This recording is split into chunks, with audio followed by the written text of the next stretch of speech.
Leader पहली बात याद रखें निकालता नहीं है किसी को, ये लीडरशिप का पहला रूल है। जिस लीडर ने किसी को टीम से निकाल दिया वो वीक लीडर है। लीडर लोगों को मैनेज करता है हमेशा, ठीक है, किसी को ज्यादा स्टेटस देता है, किसी को कम status, according to their needs वो मैनेज कर रहा होता है। वो वीक टीचर है जो बच्चे को क्लास से निकाल देता है, क्योंकि वो बच्चा उससे हैंडल नहीं हो रहा, उसे कहता है गेट आउट, गेट लॉस्ट, तो वो उसका काम आसान हो जाता है।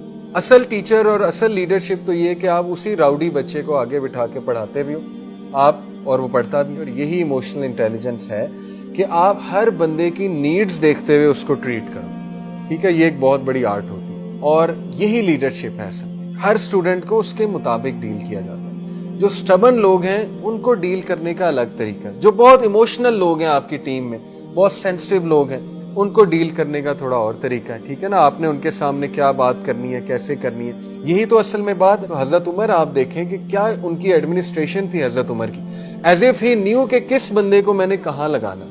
उनके पास रिप्लेसमेंट्स होती थी, गवर्नर्स वो किस तरह से चूज करते थे, दैट इज वेरी इंपॉर्टेंट। ये बड़ा जबरदस्त कॉम्बिनेशन।